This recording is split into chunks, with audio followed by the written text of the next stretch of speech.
Bonjour, ça va bien? Salut Bonjour, Isabelle. oui. Salut. On peut se permettre, Isabelle es-tu, c'est correct? Oui, absolument. Ben, premièrement, Tout à fait. merci de prendre votre temps ce soir pour venir rencontrer les fans de la Poche Bleue puis de venir Et discuter avec ça nous. commence bien. Tu me dis, tu me Ouais, demandes de dire ouais. Isabelle, je t'avertis tout de suite, il comprend pas vite vite, mais on va travailler dessus durant l'entrevue. c'est des vieilles habitudes, c'est des vieilles habitudes. On va parler de votre vie politique un peu plus tard, de ta vie politique un peu plus tard. On veut commencer avec l'athlète, la personne qui a commencé à faire des sports, qui s'est rendue aujourd'hui la femme que vous êtes, que t'es. Mais justement, comment... Ouais, merci Ouais, Max. réveille-toi, là. Comment est-ce que comment est-ce qu'on devient à faire du patinage de vitesse courte piste? Ben, c'est drôle parce que, en fait, moi, j'ai suivi les traces de ma sœur Nathalie, qui a 4 ans de plus que moi, puis elle voulait jouer au hockey.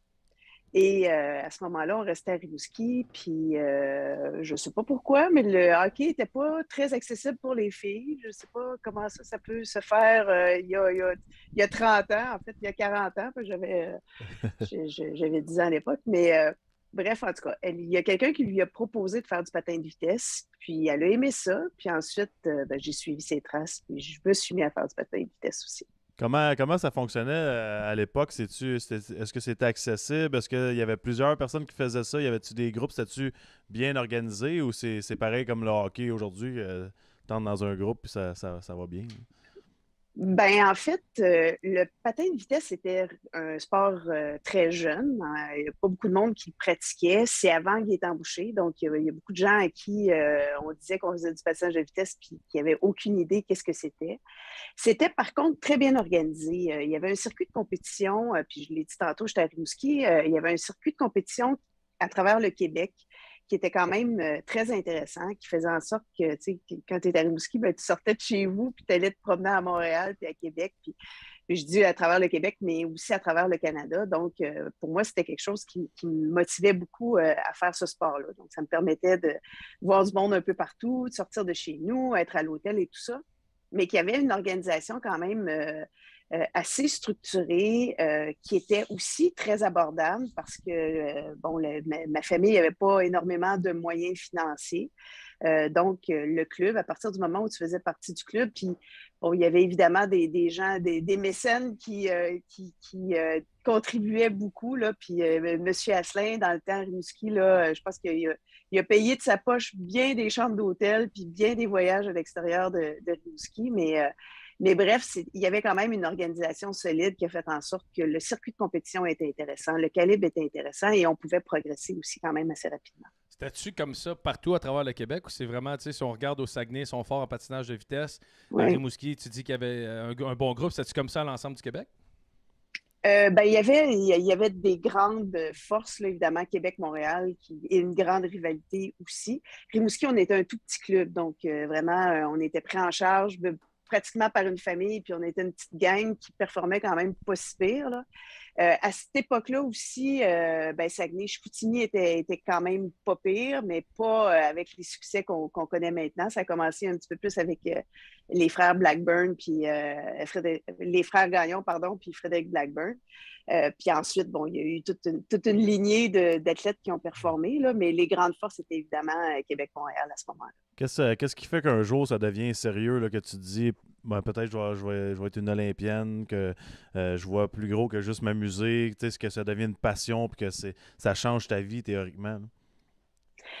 Ben, il y a eu une grosse étape quand ma famille est déménagée à Montréal, puis ça, c'était à l'entrée au secondaire. Et je dirais que le patin de vitesse a été un peu un sauveur pour moi parce que je partais de Rimouski, la petite ville, j'arrivais dans une grande ville, dans une grande polyvalente. Je connais pas un chat, on est arrivé au début de l'été. Puis à ce moment-là, j'étais davantage, je dirais, attirée par le soccer. C'était vraiment le sport que je préférais. J'aimais beaucoup le patin de vitesse, mais je pense que j'avais un thrill plus important dans le soccer. Mais quand je suis arrivée à Montréal, euh, là, j'ai pu joindre le club Montréal International, qui était quand même une force dans le patin de vitesse.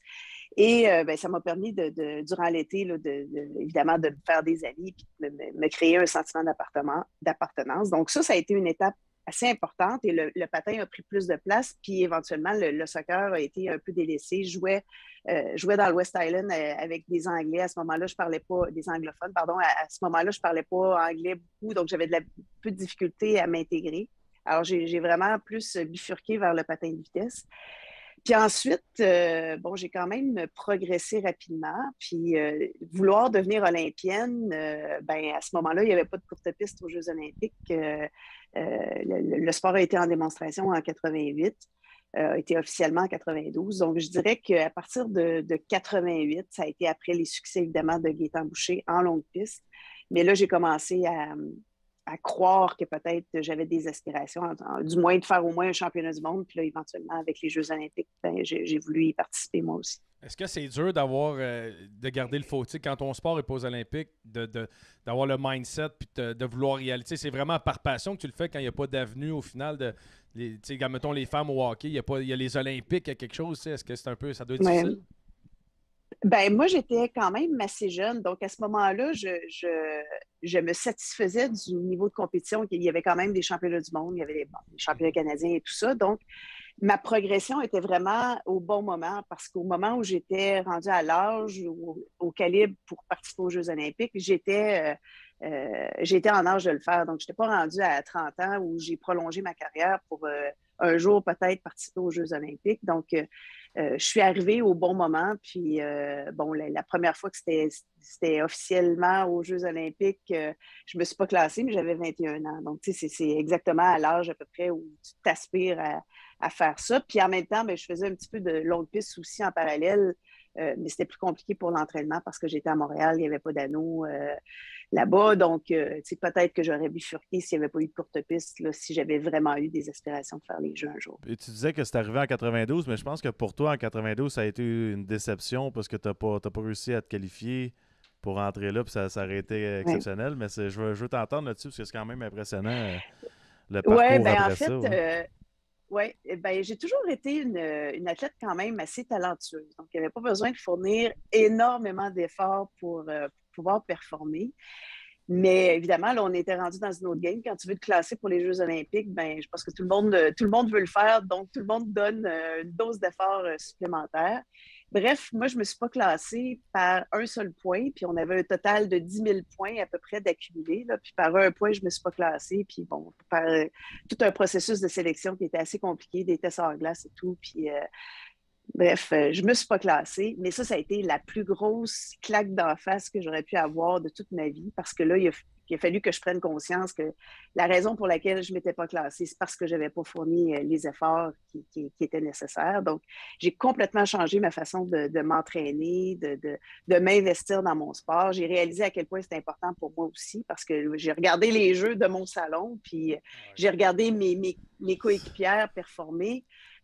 Donc, je me suis forcée à tout regarder pour être sûre d'avoir ma dose de motivation pour pas que ça se reproduise. Puis, je suis convaincue encore à ce jour que si je m'étais classée, si je l'avais eu, mon fameux point, j'aurais jamais été l'athlète que j'ai été parce que j'aurais survolé encore avec le talent que j'avais puis avec l'implication que j'avais. Alors, ça a été bénéfique et ça a fait, puis en plus, on avait les Jeux parce qu'on a commencé à alterner les Jeux d'hiver d'été aux 2 ans. Donc, j'avais les Jeux en 94. Donc, je n'ai pas eu à attendre trop longtemps pour me classer puis pour participer aux Jeux finalement. On parle souvent de ça, Guillaume et moi. L'adversité qu'un jeune joueur de hockey peut... C'est important de l'avoir tôt dans ta carrière pour grandir comme joueur. Mais justement, cet événement-là, mais comme personne, à quel point tu penses que ça peut t'aider aujourd'hui? Ah, c'est sûr que d'une part, ça me permet de prendre conscience de ce que je veux vraiment, puis les efforts qui sont à faire pour pouvoir arriver à nos objectifs. Mais, tous les athlètes que je connais qui ont eu du succès ont tous eu un parcours qui n'est pas linéaire. Ils ont eu des déceptions, ils ont eu des blessures, ils ont eu toutes sortes de moments d'adversité qu'ils ont dû surmonter pour pouvoir performer. Et ça, évidemment, ça te suit tout au long de ta vie. Puis, peut-être un des exemples qui, moi, je pense m'a servi, c'est quand je me suis présentée en politique. Moi, je n'avais pas peur de ne pas gagner, de de pas réussir parce que ça m'est arrivé dans ma vie, puis que je sais que je suis capable de me relever d'une situation, puis je suis capable d'aller plus loin après une situation qui est pas souhaitable ou qui est une déception pour moi. Alors, évidemment, je pense que cet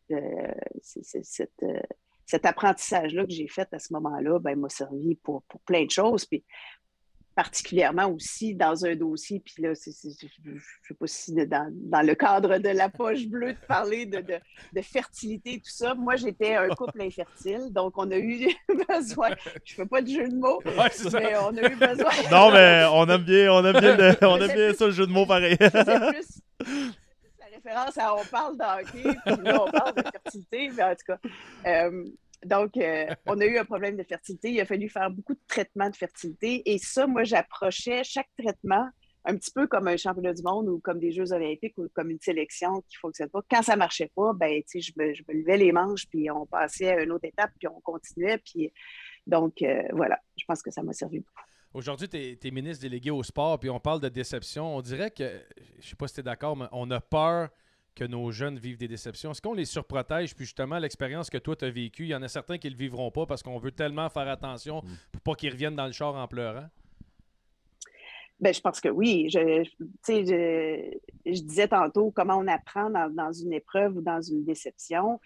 Moi, j'ai un fils qui jouait au hockey, j'ai une fille qui joue au soccer, en tout cas, qui ont fait du sport. Puis pour moi, c'est tout important de faire le bilan d'un match sur les efforts qu'on a faits, sur comment j'ai eu un esprit d'équipe, quelle situation. Le résultat, je m'en fous, c'est pas ça qui est important.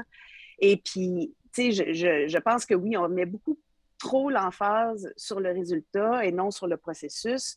On veut peut-être protéger, puis c'est un peu niaiseux parce que moi, j'ai assisté à bien des tournois de hockey, puis les jeunes qui gagnent ou qui perdent, là, après, c'est le party avec leurs coéquipiers, puis ils ont du fun. C'est souvent les parents qui ont de la misère à accepter la déception, puis les jeunes, ils passent à autre chose, puis ils ont du fun, puis ils étaient contents de passer une fin de semaine à l'hôtel ou peu importe en tournoi, puis alors, oui, j'ai l'impression qu'on surprotège, puis qu'on ne met pas l'emphase à la bonne place, puis on ne prend pas avantage des apprentissages qu'on peut faire dans une défaite, dans comment on gère une situation avec une équipe qui ne performe pas et tout ça. Il y a moyen de trouver une façon de stimuler puis de motiver nos jeunes. Point positif, le Canadien va grandir comme équipe. Absolument. Tout à fait. J'ai une question en lien et les partisans aussi. On va grandir, ça c'est sûr et certain. Il faut apprendre un peu. J'ai une question en lien avec ça, puis j'en parle souvent avec Guillaume. Tu sais, on est développement. C'est important pour les jeunes de s'amuser puis de s'améliorer d'année en année, mais à quel âge, puis c'est où la ligne qu'on leur apprend, par contre, que dans la vie, il faut travailler, puis il faut avoir des résultats quand même pour avoir du succès, puis mériter quelque chose dans la vie?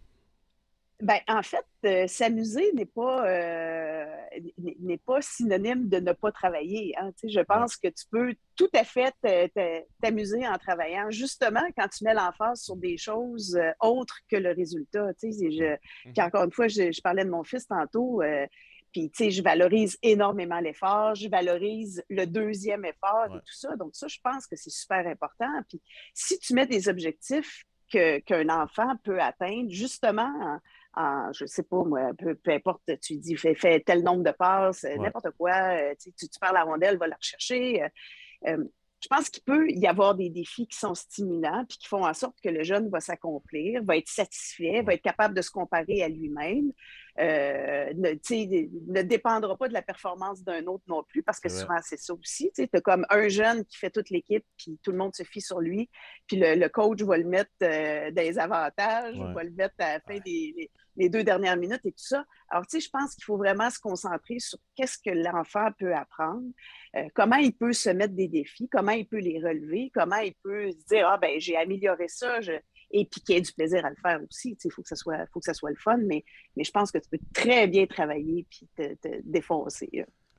On regardait tantôt tout ce que tu as réussi à faire à travers ta carrière. Ça se place où la fois que tu as réussi à te classer pour les Olympiques, dans tout ça, dans tout ce que tu as réussi à accomplir? En termes de fierté, oui, exactement. De fierté, ben, en fait, c'était tellement pour moi, j'avais eu tellement mal en 92 quand je ne me suis pas classée. Puis je me souviens, juste avant la sélection, il y a un de mes coéquipiers des Pays-Bas qui me souhaitait bonne chance pour ma sélection. Puis je me suis mis à pleurer parce que j'avais tellement peur de revivre les sélections de 92, puis la déception que j'avais eue. Puis c'était une déception par rapport à moi, évidemment. Là, puis, donc, ça a été plus une satisfaction, pas un soulagement qu'une satisfaction. Puis tu sais, c'était bon, passer à travers, puis là, on peut continuer. Mais tu sais, c'est sûr que, en fait, puis après le recul, je me rends compte que si j'avais pas eu cette étape-là, ben je me serais pas rendue. J'aurais très certainement pas fait 3 Jeux olympiques. Probablement que j'aurais peut-être fait 2 parce que c'était 2 ans après et tout, là, mais j'ai plus cet apprentissage-là plus tard dans ma carrière parce que souvent, quand tu es trop dedans, tu ne réalises pas exactement tout ce que tu as accompli, là, mais avec recul, très certainement, moi, je considère encore que c'est ma plus grande réussite sportive. Je voulais savoir, le sport, ça, c'est des questions plus personnelles, mais de ma part. Tu sais, comment ça fonctionne? Nous autres, on s'assied dans le vestiaire, on parle de stratégie, on a du vidéo, on analyse l'autre équipe. Vous autres, de votre côté, tu sais, on plaisante, là, on dit que vous tournez du même bord, là, mais on s'entend que c'est pas mal plus compliqué que ça. Là. J'aimerais ça entendre un peu, c'est quoi le plan de match, c'est quoi la routine? Tu sais, connaître le sport un petit peu plus. On s'assoit dans le vestiaire, on parle de stratégie, on regarde les vidéos, puis on analyse les adversaires. Non, mais c'est pas mal ça. Hein? Ouais. On est, tout le monde, on utilise les vidéos, on analyse comment les autres adversaires courent leur course, leur stratégie, comment, clairement. Nous autres, ce qui est particulier dans notre sport, c'est qu'on a à la fois des épreuves individuelles et des épreuves d'équipe. Donc, tu as des coéquipiers qui sont aussi tes adversaires. Donc, tu sais, tu as une stratégie, mais en même temps, tu ne veux pas tout dévoiler ta stratégie. Tu t'entraînes ensemble, mais en même temps aussi, tu te bats un contre l'autre pour avoir une place qui est spécial. Ultimement une médaille aussi. Alors, tu sais, c'est quand même particulier, mais évidemment, on a de plus en plus des équipes de soutien, que ce soit pour l'équipement, que ce soit pour le côté psychologique, pour l'alimentation, évidemment, les plans d'entraînement et tout ça, là, mais je dirais que maintenant, avec tout le support qu'il y a aux athlètes, les sports se ressemblent beaucoup. Techniquement, c'est différent, puis il y a des petites choses qui sont un peu différentes, mais à la base, tu as de l'entraînement hors glace, tu as de l'entraînement sur glace, tu as de l'entraînement psychologique, tu as des massos, tu as des traitements, tout se ressemble. C'est pas mal ça le quotidien. Là. Quand je regarde Maxime, ça m'emmène une question. On l'appelle l'agitateur, c'est pas pour rien. Quand on est sur la ligne de départ, est-ce qu'il y a des affaires qui se disent pour sortir l'adversaire de sa game? Puis y a-t-il des pays qui sont meilleurs que d'autres dans ces détails-là? C'est la ligne de départ, non. Ça, j'ai jamais vu ça. Ah ouais? Y a peut-être des... d'une part, on parle pas la même langue. Fait que des fois, c'est un pas pire problème. En coréen, je suis pas encore rendu capable de faire des insultes. En chinois non plus. Mais non, sérieusement, il y a toujours un grand respect pour... en tout cas, moi, j'ai remarqué dans mon sport, il y a un grand respect pour les adversaires. Et c'est souhaitable. Puis, tu sais, je pense que tu sais qu'une fois que le coup de pistolet est donné, tu fais une course, puis tu veux que ce soit le meilleur qui gagne, puis le plus fair aussi, là. Mais non, j'ai jamais été témoin de forme d'intimidation ou quoi que ce soit. C'est sûr qu'en finissant une course, il y en a qui sont un petit peu plus arrogants que d'autres. C'était pas ma spécialité. J'aime pas beaucoup l'arrogance, mais il y en a qui aiment ça. Puis évidemment, ça peut titiller certaines personnes. Mais tu sais, je pensais à ça aussi, la pression, là, quand vous faisiez des courses, le relais, tout ça, d'être la personne qui manque son coup dans le groupe, là, ça doit être stressant, pas à peu près. Là. Ben oui, c'est sûr. C'est sûr. Puis, tu sais, bon, on a vécu l'expérience en 94. On était première, puis il y a une coéquipière qui est tombée. Donc, on a perdu la médaille d'or. On était presque à finir la course, puis bon, finalement, on s'est relevé, puis il y a eu une disqualification, on a eu une médaille d'argent. Mais Mais c'est sûr que tu t'en veux, quoique on était toutes là pour lui dire ben c'est pas de ta faute, puis on est une équipe, puis c'est des choses qui arrivent. Là. Mais évidemment, tu te mets une pression supplémentaire quand tu as tes coéquipières qui dépendent de ta performance, c'est sûr. Penses-tu que l'impact est beaucoup plus grand dans le sens quand la fille a tombé, vous étiez tout le monde à l'aider ou il y avait du monde mais aujourd'hui avec les réseaux sociaux et tout ce qui se passe, comment ça devient beaucoup plus difficile? Est-ce que tu penses que tu aurais géré de la même façon avec les réseaux sociaux aujourd'hui, dans l'ère d'aujourd'hui, dans ce temps-là? Probablement oui, parce que ça fait partie de la culture du sport aussi. Puis c'est bien rare que quelqu'un va blâmer quelqu'un, un autre pour une erreur ou pour une chute, parce que ça arrive dans le sport, puis on en est tous conscients. C'est sûr que, bon, puis je dis ça, je l'ai pas connu l'ère des réseaux sociaux pendant que moi je patinais. Bon, évidemment, j'ai été témoin de la situation de Kim Boudin avec les Jeux de Pyeongchang. Et ça, je pense que c'était une situation qui était complètement hors de l'ordinaire. C'est pas quelque chose qui arrive régulièrement. Mais encore là, c'est difficile de juger là, comment j'aurais vécu cette situation-là s'il y avait eu les réseaux sociaux. Mais je pense que la culture du sport est quand même assez solide. Puis on est quand même un ensemble qui se tient très bien. Est-ce que c'est quoi on parlait tantôt de l'accomplissement de réussir, mais quand en championnat du monde ou même aux Olympiques, de gagner une médaille, c'est quoi le feeling? Moi, Max a eu la chance de gagner une médaille olympique. Je pense que vous étiez même ensemble à Pyeongchang. Tu étais chef de là. Moi, j'ai été plus chanceux que certains, par contre. Pardon? J'ai dit, moi, j'ai été un petit peu plus chanceux que certains, par exemple, parce qu'il y a bien du monde qui n'était pas là. Max, mais Max, tu sais, j'étais là à la semi-finale, puis j'étais là à la finale. Puis à la semi-finale, vous avez dominé. C'était l'Allemagne que vous avez joué? Ouais. Et, tu sais, ça rentrait pas, là, puis c'était n'importe quoi, là. Vous auriez dû gagner ce match-là haut la main, puis ça a juste pas fonctionné. Puis tu sais, encore là, puis là, vous êtes allé en match de médaille de bronze, puis vous avez gagné une médaille, mais en fait, je me souviens plus de la question. C'était juste pour dire... parce que tu disais... Ah non, mais la question... Tu avais été chanceux, mais tu parlais pas de ta performance. Non, mais dans le fond, ce que je voulais dire, c'est Isabelle, juste appeler le comité, je ne vais pas cette année. Hein, fait que qui s'inquiète pas. Là. Ouais, non, je suis pas en forme. Qu'est-ce qui il reste quelques mois. Là. non, on parle d'années. Lui, il va le prendre de 4 ans. Qu'est-ce qui est le plus...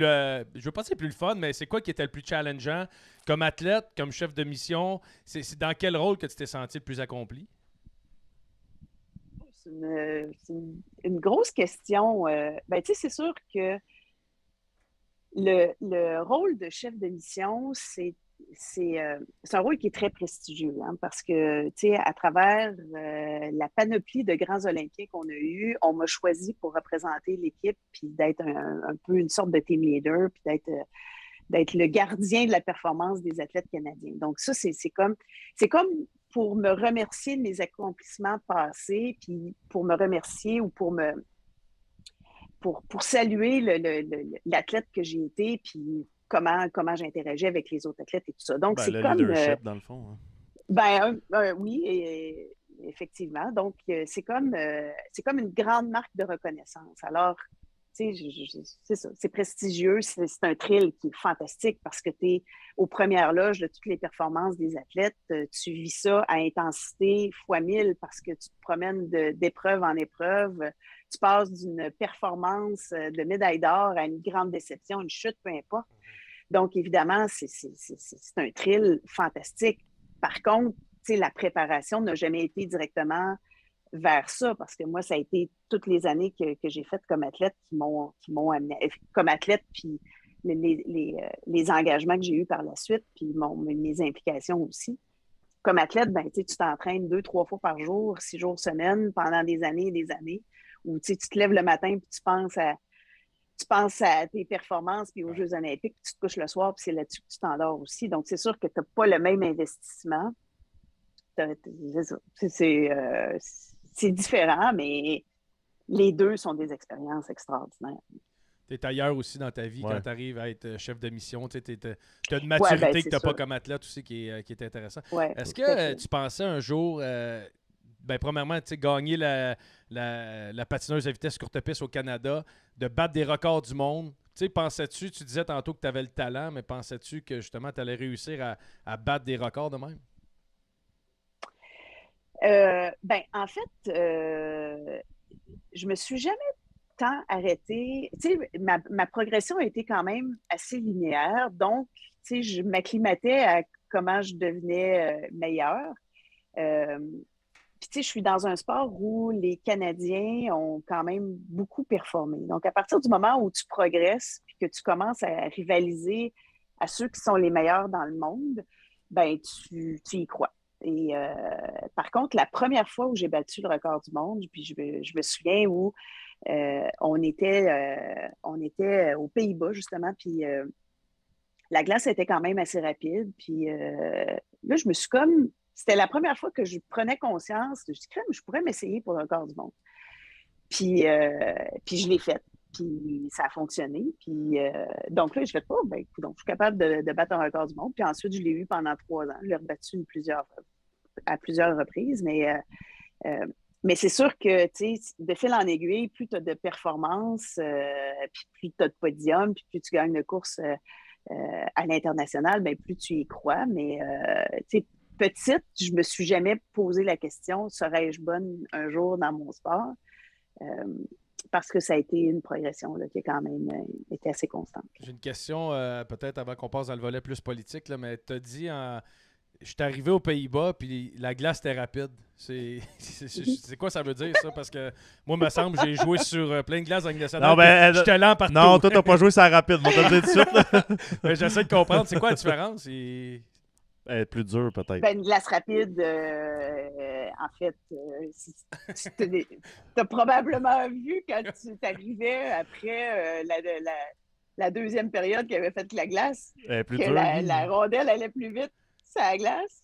Hey. Que Non, toi, mais il t'allais doit y pas avoir plus des vite, mais la systèmes. rondelle, peut-être qu'elle- Il doit y avoir des systèmes, Non, mais- je sais pas. Mais ta lame, elle rentre C'est un moins fi- dans la glace, moins de friction, théoriquement. Là. Ben oui, c'est sûr. Il y a toutes sortes de choses. La température de la glace, l'altitude, tu sais, l'épaisseur de la glace et Mm. tout ça, le moment dans la journée où tu as fait ta course. Parce que, tu sais, nous autres, on est toujours sur. En fait, on a plusieurs tracés, là, mais la glace se magane quand même pas mal. Puis là, je t'ai pas parlé des lames parce qu'on a des bonnes lames puis on a des mauvaises lames. Puis, tu sais, des fois, il y a une paire de lames que tu aimes beaucoup, mais sur une glace qui est différente, ça fonctionne pas. Puis tu vas sur une autre glace, puis là, ça va. Puis, tu sais, c'est quand même très technique. J'ai appris la semaine passée qu'on pouvait faire profiler des patins. Là. Fait que, Isabelle, là, je m'excuse pour mon partenaire ici. Puis en passant, ça m'aurait pris les mêmes lames qu'Isabelle avec les passes que tu me faisais. Toujours des patins, là, ça aurait donné un plus gros target, je pense.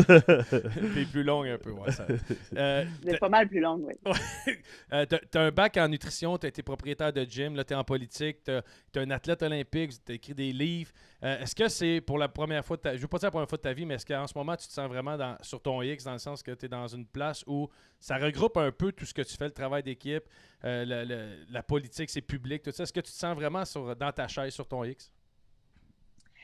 Ben, en fait, je pense que le cumul de toutes les expériences que j'ai faites ont fait en sorte que je me sens à ma place. Par contre, j'ai eu un peu le syndrome de l'imposteur parce que, évidemment, moi, je n'ai jamais eu de prétention un jour faire de la politique puis de m'impliquer là-dedans. Puis c'est un peu grâce ou à cause de mon rôle de chef de mission que j'ai commencé à y croire parce que ça s'apparente un petit peu le rôle de chef de mission. Il y a une partie diplomatique, il y a de la négociation avec les autres équipes, il y a de travailler, assumer un leadership avec l'équipe, ton équipe, ta délégation. Donc, c'est là où j'ai commencé à me dire que ce que j'ai fait toute ma vie, parce que, tu sais, bon, mes intérêts, évidemment, dans les saines habitudes de vie, travailler avec les jeunes, travailler dans une commission scolaire, j'ai été impliquée dans pour plein de causes pour faire en sorte justement que les jeunes bougent, les filles bougent, qu'on développe des saines habitudes de vie et tout. Donc, c'est là où j'ai pris conscience que la politique pouvait me permettre justement de travailler ces aspects-là puis d'avoir peut-être un impact qui est plus grand.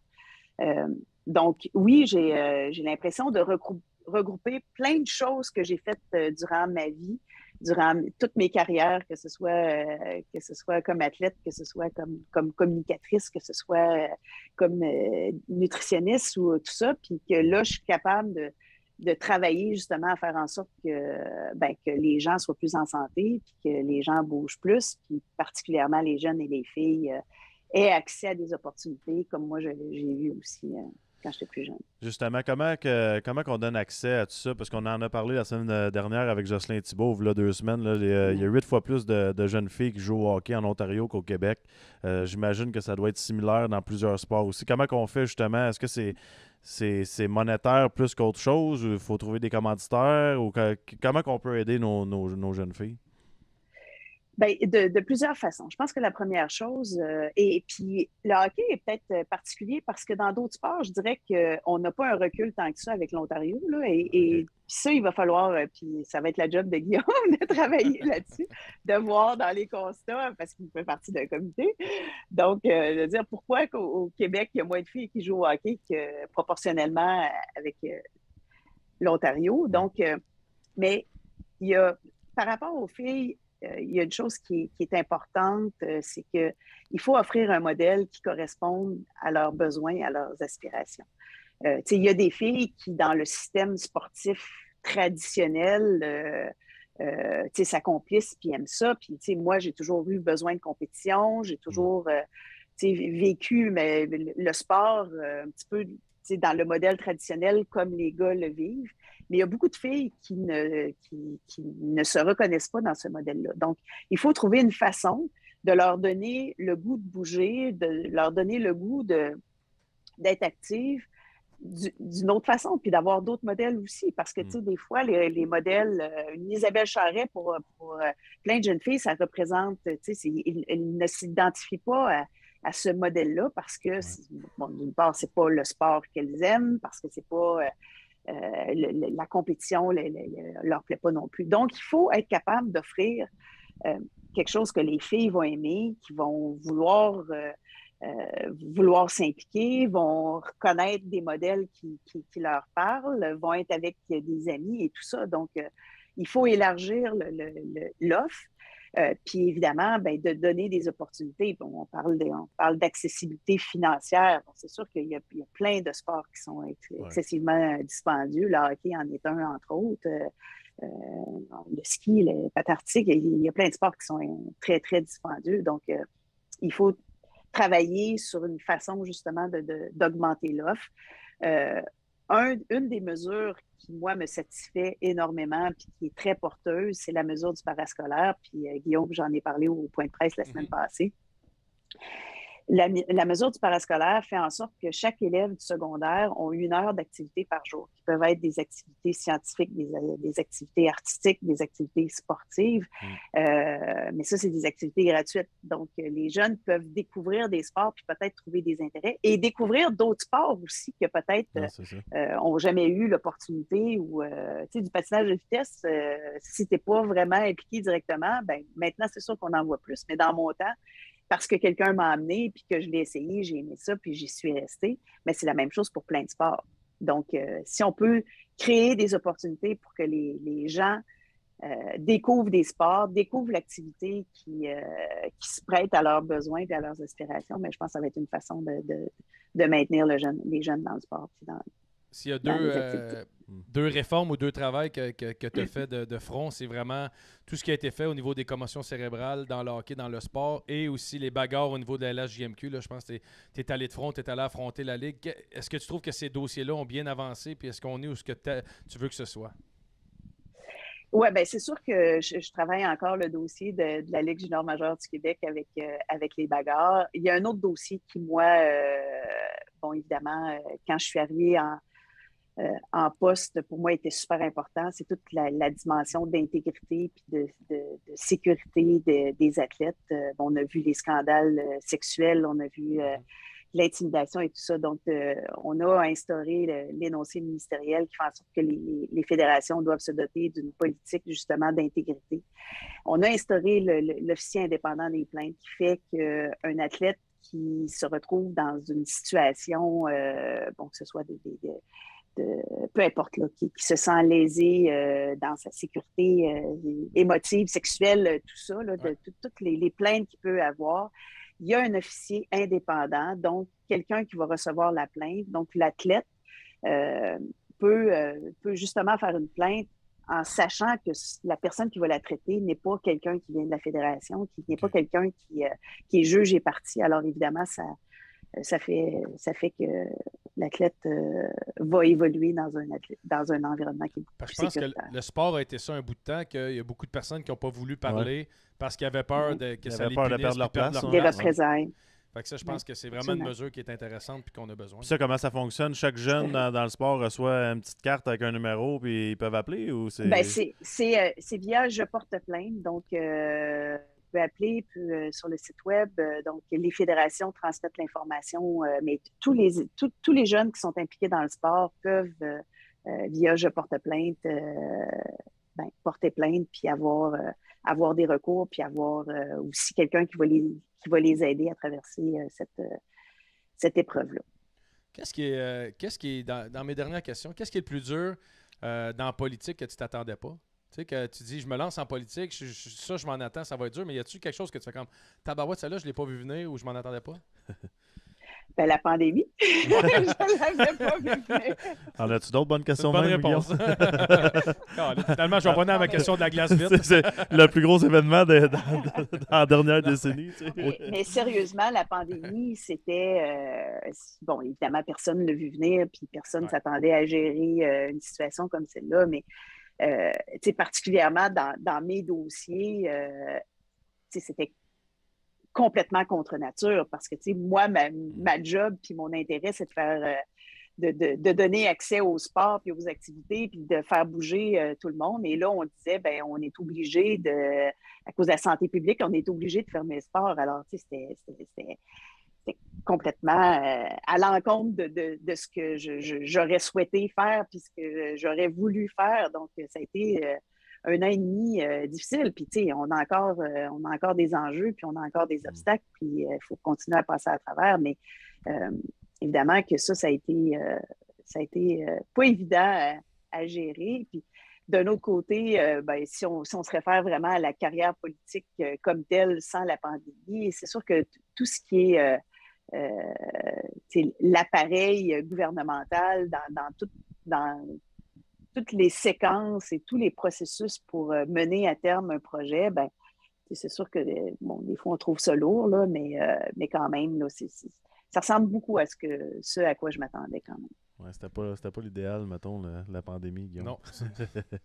C'était au-delà de la pandémie, ma question, Maxime. Merci. Isabelle, on a un petit segment, c'est juste pour s'amuser, ça s'appelle « On se vide le sac ». Il n'y a pas de jeu de mots, encore une fois. C'est des questions d'ordre général.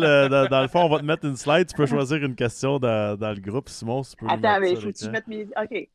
Prends ton temps. C'est dans la section voyage. Meilleure anecdote de voyage, meilleur souper, plus gros événement sportif ou ton foursome de golf de rêve. Tu peux choisir une question dans le groupe. Puis, normalement, on a des réponses plaisantes. Tu sais, c'est parce que j'ai des tonnes. T'es habitué d'avoir de la pression. Oui. J'ai des tonnes de réponses pour. Faut-tu que je réponde à chaque? Non, juste une. OK. Tu sais, plus gros événements sportifs, là, honnêtement, dans ma vie, j'ai été chanceuse en temps parce que j'en ai vécu beaucoup. Tu sais, comme athlète, j'ai vécu les Jeux 3 fois. Comme chef de mission, j'ai eu les Jeux de la jeunesse, chef de mission adjointe à Rio, chef de mission à Pyeongchang.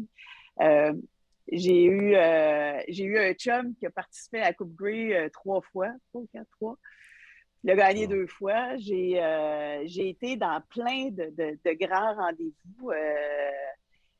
Mais je dirais que le moment le plus intense que j'ai vécu, en fait, où j'ai été transportée dans un événement sportif, c'était aux Jeux de Londres, où c'était la finale du 10 000 mètres.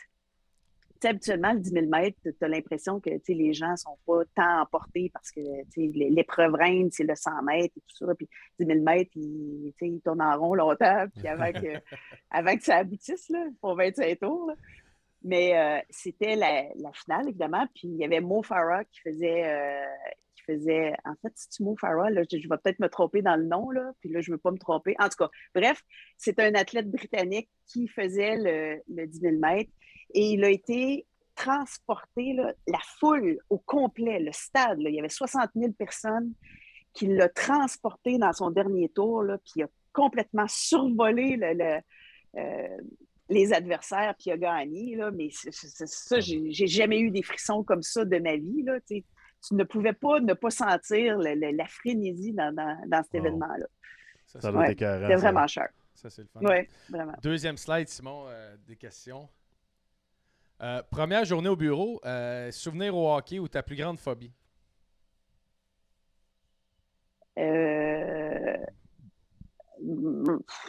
Ben, souvenir au hockey, c'est drôle parce que j'ai eu... mais j'ai beaucoup vécu dans l'ombre de ma sœur, ou en fait, en suivant ma sœur. Puis ma sœur, c'était une grande fan de hockey, puis je l'ai dit tantôt, et probablement son plus grand joueur, c'était Ken Dryden. Puis Nathalie, quand Ken Dryden a pris sa retraite, je pense qu'elle a sombré dans une dépression. Elle était en 5e, 6e année. Et le directeur de l'école pensait qu'il y avait quelqu'un qui était décédé dans la famille parce qu'elle était inconsolable, en tout cas. Et cette année, j'ai eu l'occasion justement dans le dossier des commotions cérébrales et des batailles et tout ça, j'ai eu l'occasion d'avoir une rencontre virtuelle avec Ken Dryden. Et là, ma sœur était sans dessus-dessous parce que j'avais une rencontre personnelle avec Ken Dryden. Donc, c'est ça, mes premiers souvenirs de hockey, c'est Ken Dryden et avec qui j'ai eu l'occasion d'échanger. Une belle rencontre. J'adore ça. Oui. Un homme avec beaucoup de classe en passant. Oui. Troisième et dernière slide, Simon. C'est plus vie privée. Ouais, c'est spécial un peu, là, mais anecdote d'une date. Meilleure rencontre que tu as fait, là, tu parlais de Ken Dryden. Un moment embarrassant. Puis, ouais, c'est un crush secret. C'est spécial un peu, ça s'excuse, celle-là. C'est des bonnes questions. OK, ben,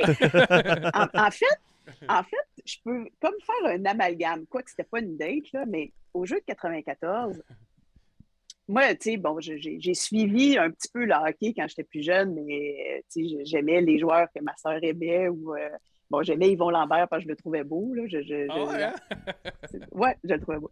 Mais j'étais fan de Peter Stachny. Peter Stachny était au jeu de 94. Puis à tous les jours, puis on était comme pas mal sur le même beat là, d'entraînement et tout ça parce que je le croisais souvent. Et à tous les jours, je disais à mes coéquipiers, « Ah, c'est Peter Stachny », puis j'étais toute excitée.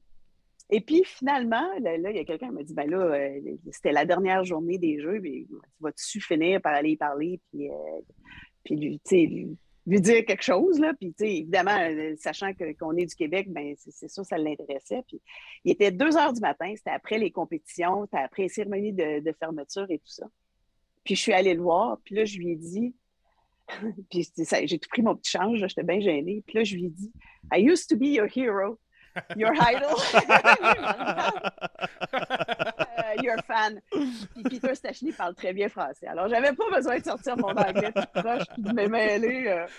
Mais il était super sympathique puis très gentil. Puis il était évidemment content que je prenne la peine d'aller lui dire que il était mon idole, que je n'étais pas son idole. Un crush secret mélangé avec le moment embarrassant. As-tu eu une photo au moins avec? C'est ça. As-tu eu la chance de prendre une photo? Je sais pas, je suis pas très bonne là-dedans dans la prise de photos, mais non, je pense que j'en avais pas pris. Mais il était 2 heures du matin, fait que c'était plus le temps de prendre des photos.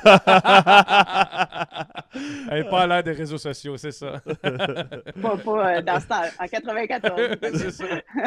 Merci beaucoup d'avoir pris le temps. C'est un horaire complètement chargé, puis on te remercie. Puis lâchez pas le travail que vous faites. Merci beaucoup, super apprécié, puis bonne chance. Je t'envoie l'appareil. Oui. On se met au travail cette semaine. Et Maxime. Bye bye. Oui, merci. À bientôt. Bye bye.